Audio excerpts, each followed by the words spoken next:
What's up, everybody? Welcome to Hammerdown Motorsports. Today we have our 2023 Ford Raptor, and we're going to make it a little bit better today. I mean, if you have the V6, you have the twin turbos, you have that turbo sound, we have the new exhaust, which makes it sound a whole lot better, but there's something that can make it even more exciting, and that's what we're going to be adding today.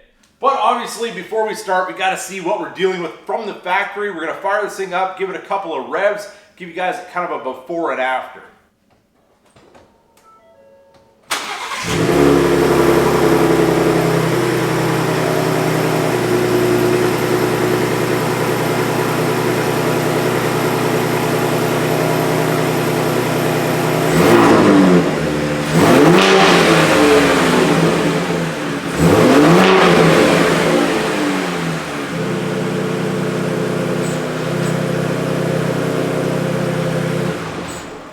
So as you can see, it sounds good with the exhaust, but there is no turbo action happening on that deceleration. When you get off that throttle, you want to hear that whoosh.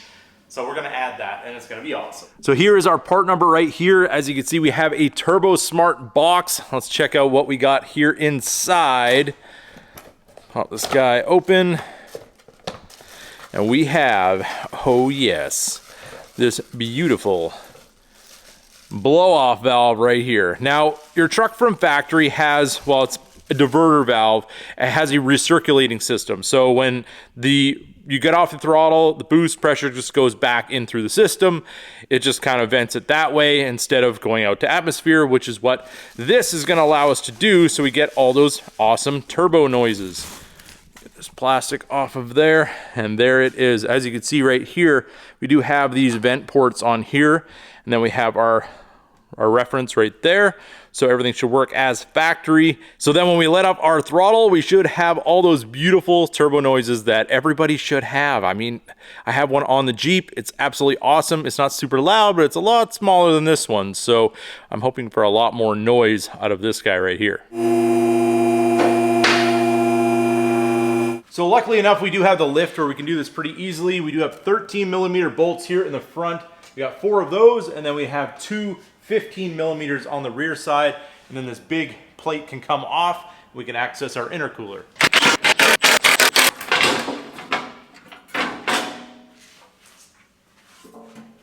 All right, so now that you got that big plate off, if you're running a regular F-150, you're not gonna have that big skid plate, but you might have some plastic and stuff you might have to take off to be able to access all of this under here.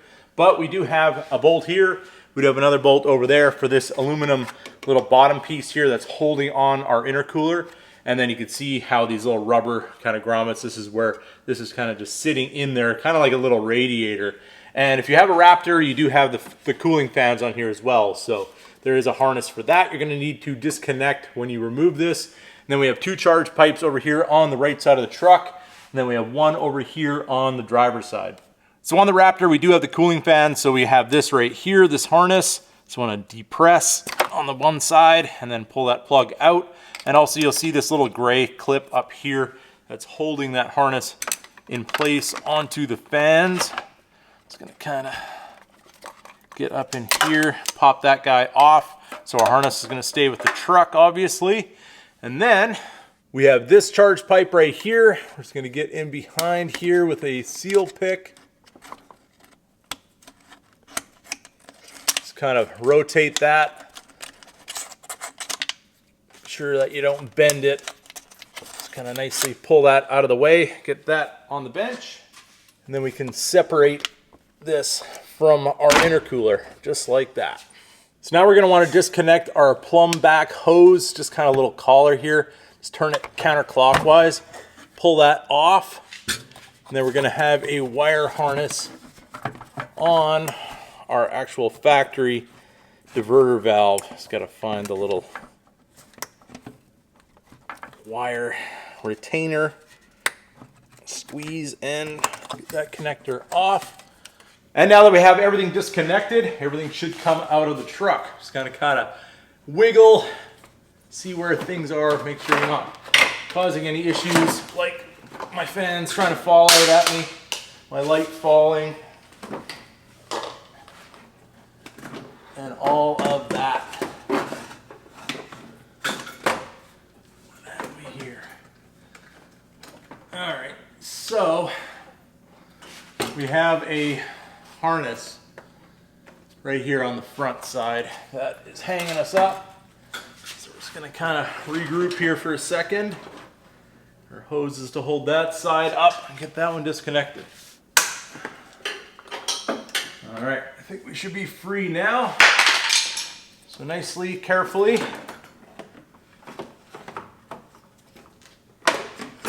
drop this guy out of the truck. And we still have one more wire hanging on here. And there we have it. Intercooler's out. So now that the intercooler is here on the bench, you can see our factory diverter valve right here. And there is only one 8mm right here. And then this thing should just twist and come right out. And then our new one pretty much goes in the same way. We just have to add that little bracket there to just kind of hold it in place. Pretty straightforward stuff. On the other side, and as you see, I did leave the boots on the intercooler itself just because of where they were on the charge pipes. It was a lot easier to get them off on this side than it was on that side just because of the orientation. But if you wanted to switch that orientation, now would probably be a good time to do that. So now we're going to grab an 8mm socket. We're going to remove our retaining bolt. Remove that. And then we're just going to take this whole assembly, turn it up like so, and that's how it comes out. We'll set that aside. Then we're going to grab our Turbosmart valve. We're going to find where it kind of drops in. You have your wire pointed pretty much towards the top, a little bit towards the driver's side. You'll kind of feel where it drops down in. And then we're going to turn it. We're going to turn on the valve. Don't turn on the wiring harness itself. Just kind of nicely work it over. You'll feel when it stops. And you'll see that your hardware, kind of the little hole that's right here for your bracket, is going to line up with the factory hole.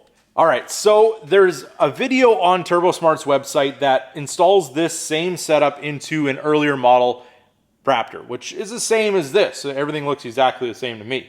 But in the video, the guy put in this bolt, which is our factory bolt, that retains our factory diverter valve. If you can see right there, that is where this one went. So it's right like that, and when you turn this in, it'll be the inner boss on this one.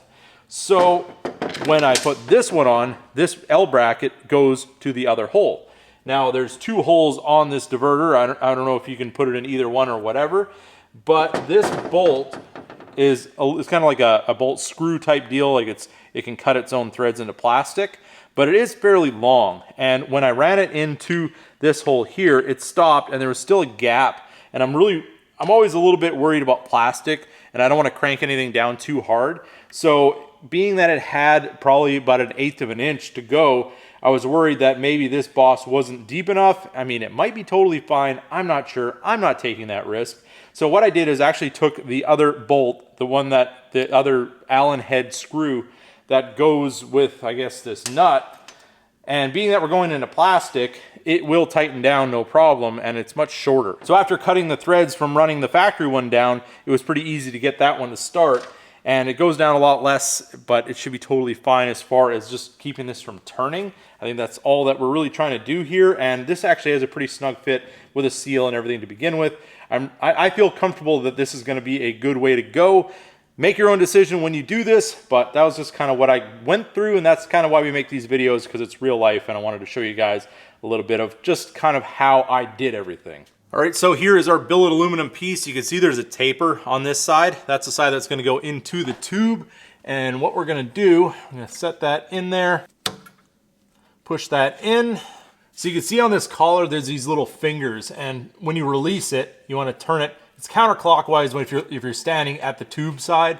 You can see those little fingers lift up, and that's how you're able to pull it off. So when you turn it the other way, you can see the fingers engage, and you just want to make sure it's in all the way. You'll see the fingers are nicely down and exactly where we want them to be. You can give it a little wiggle, make sure that everything's good, and that thing's nicely plugged off. So now that I got everything put back together, you just kind of got to make sure you line up your hoses and be careful that, you know, everything goes back in the way it should, and you get your fans in where they need to be. But everything went up really pretty decently. It's just a little bit of a juggling act. Make sure you got all your clamps nicely tightened up, and actually do recommend taking them off of the actual charge pipes on this side of the boot. It's just a lot easier to reinstall, because you can have this entire piece on the bottom, everything up into place, and tighten those up while it's like that. And if you take the other side off, it's going to be a lot more tricky. So we do have our harness plugged back in for our fans, and the plumb back hose was just kind of dangling there. It kind of bothered me. So what I did is I took a zip tie and went around these two harnesses that are up here anyway, and just kind of holds that now from flopping around while we're driving down the road. So now the fun part, we're going to lower this truck down, fire it up, and hear it for the first time.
Sometimes you get like a little blow off, and then sometimes you get a louder one, all depending on where the boost is and what the computer is telling the truck to do.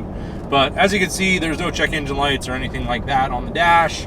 Everything looks good. We can see our boost pressure building. That's another thing you want to look at too, making sure that you have all your boots tight and everything. You don't have any boost leaks or anything like that after putting everything back together. And yeah, it's actually a very, very cool little mod. And at the end of the day, you are replacing something that's made out of plastic with something that's made out of billet aluminum, and it's probably going to last you a whole lot longer than the factory setup. So one more time in sport mode. Oh yes, that's never going to get old. Our fuel economy is definitely going to suffer. So there it is, everybody, another mod for the Raptor. If you guys made it to this point in the video, drop blow-off valve or whatever you like to say in the comment section. If you guys enjoyed this video, don't forget to give it a big thumbs up. If you're new to the channel, hit that subscribe button. And as always, keep that hammer down.